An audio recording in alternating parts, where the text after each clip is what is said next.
युवाओं के सपने तय करते हैं देश का भविष्य, युवा शक्ति को दिशा देता एक जनप्रतिनिधि। आज भारत सबसे अधिक युवा शक्ति वाला देश बन गया है। हम शिक्षा की समानता और सबके लिए रोजगार की बात तो करते हैं, पर क्या सच में जिस हिसाब से हमारा युवा टेक्नोलॉजी के युग में आगे बढ़ रहा है उसे हम रोजगार दे पा रहे हैं? निश्चित रूप से केंद्र सरकार और राज्य सरकारों का ये कर्तव्य है कि ये युवाओं के सपनों को साकार करने में उनकी मदद करें। युवा कभी किसी जाति या धर्म के आधार पर सपने नहीं देखता। उसका एकमात्र उद्देश्य अपने भविष्य को समृद्धि की ऊंचाइयों तक ले जाना, अपने देश को विकास के पथ पर अग्रसर करना और अपने समाज को एक ऐसी आधारशिला प्रदान करना जो भविष्य की एक मजबूत इमारत बन सके। युवाओं की ना तो कोई जाति होती है और ना तो कोई धर्म। आज यदि आप और हम जैसे अभिभावक अपने बच्चों को अच्छी शिक्षा देकर यह सोच रहे हैं कि उनका भविष्य उज्जवल होगा, तो ये तभी संभव है जब हम बच्चों के सपनों को पंख दें, उनके सपनों को उड़ान दें और उनके सपनों को साकार करने में उनकी हर संभव मदद करें। शासन स्तर पर योजनाएं तो बहुत हैं, पर रोजगार के अवसर, सभी के लिए रोजगार की उपलब्धता जिस प्रतिशतता में हमारी युवा शक्ति बढ़ रही है कम है। इसी कारण चाहे रोजगार हो, खेल हो या कैरियर निर्माण के अन्य रास्ते, हम युवा शक्ति को प्रशिक्षित दिशा नहीं दे पा रहे हैं।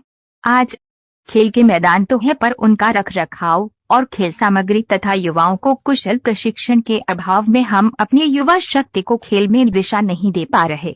युवाओं के सपने सही दिशा में चले और उनकी शक्ति का सही उपयोग हो सके, ये तभी संभव है जब वे तन मन से स्वस्थ रहें। ऐसी सोच के साथ एक सुनहरी पहल की है सरोजनी नगर के विधायक डॉक्टर राजेश्वर सिंह जी ने। जी हाँ, आप कुछ आश्चर्यचकित जरूर हो रहे होंगे, पर यह सच है। युवाओं को जाति धर्म के बंधन से बाहर निकालकर उनके स्वस्थ शरीर में स्वस्थ मन का निवास हो सकता है और एक स्वस्थ युवा ही देश के भविष्य में अपना स्वर्णिम योगदान दे सकता है। सोच को कारगर बनाने के लिए माननीय डॉक्टर राजेश्वर सिंह जी ने सरोजनी नगर में खेलों के मैदानों को और अपने संसाधनों को बच्चों और युवाओं के लिए पूरी तरह खोल दिया है। Boxing league, basketball league, football league और अब एक नई पहल करते हुए क्रिकेट लीग। खेल अपने आप में एक मनोरंजक गतिविधि है और युवा हमारे भावी भारत का भविष्य है। माननीय विधायक डॉक्टर राजेश्वर सिंह जी द्वारा सरोजनी नगर स्पोर्ट्स लीग के विशाल cricket tournament, under nineteen inter school cricket championship एवं अंडर-25 स्पोर्ट्स क्लब क्रिकेट चैंपियनशिप शुरू की गई है। किसी जनप्रतिनिधि के द्वारा शुरू की गई इस अनूठी पहल से क्षेत्र में under-19 inter school cricket championship की 50 टीमें एवं अंडर-25 स्पोर्ट्स क्लब क्रिकेट चैंपियनशिप में शहरी स्तर की 55 टीमें तथा ग्रामीण स्तर की 55 टीमें बहुत ही उत्साह के साथ प्रतिभाग कर रही हैं। खेल में मनोरंजन होने के साथ ही युवाओं को एक अच्छा कैरियर दे सकता है। विभिन्न राष्ट्रीय और अंतर्राष्ट्रीय प्रतियोगिताओं में हमारा युवा बाहर निकलकर अपना भविष्य बना सकता है।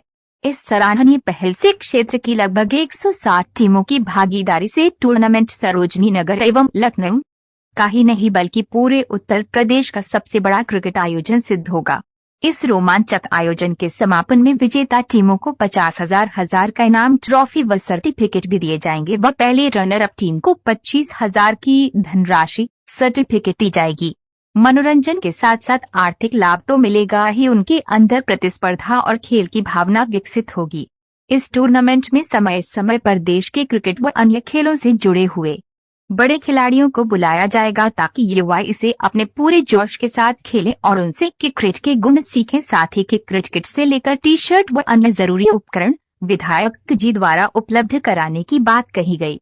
Under-19 inter school cricket championship, अंडर-25 क्रिकेट क्लब चैंपियनशिप का आयोजन निश्चित रूप से देश के युवाओं की दिशा और दशा बदलने के लिए बहुत ही निर्णायक कदम सिद्ध होगा। साथ ही युवाओं को खेल के प्रति, उनके भविष्य के प्रति और उनके सपनों के प्रति जनप्रतिनिधि के कर्तव्य और सहयोग को प्रतिबिंबित करेगा। खेलों का किसी राष्ट्र के विकास व निर्माण में महत्वपूर्ण योगदान होता है। युवाओं में खेलों के प्रति भविष्य की संभावनाओं और आगामी अवसरों तथा अपने सपनों को लेकर अब दर भटकना नहीं पड़ेगा। सरोजनी नगर विधानसभा के युवक अपने सपनों को पंख देने के लिए स्वतंत्र हैं और इस उड़ान में महती योगदान दे रहे हैं लोकप्रिय जनप्रतिनिधि विधायक डॉक्टर राजेश्वर सिंह जी। काश इस तरह के प्रयोग अन्य जनप्रतिनिधियों के द्वारा प्रत्येक विधानसभा स्तर पर किए जाने लगे तो निश्चित रूप से देश का युवा राष्ट्रमंडल खेल हो या ओलंपिक खेल, सभी में युवा प्रतिनिधित्व निकल कर बाहर आएगा। और केंद्र व राज्य सरकार की योजना है खेलेगा इंडिया तभी तो बढ़ेगा इंडिया, साकार करने में कारगर सिद्ध होगी। आइए मिलकर युवाओं को खेल के प्रति समर्पित करें, उनके मनोभावों को, उनकी ऊर्जा को सही दिशा प्रदान करें ताकि हमारा युवा गलत संगत में ना पड़ सके, हमारा युवा नशे के कुचक्र में न फंसे और हमारा युवा देश की उन्नति और उत्थान में अपना संपूर्ण योगदान प्रदान कर सके। आज उत्तर प्रदेश नहीं, पूरा देश ऐसे जनप्रतिनिधियों का इंतजार कर रहा है जो सुरक्षा से युवाओं के सपनों को पंख देने को आगे आए। रीना त्रिपाठी, IN से सहायक संपादक ऋषि।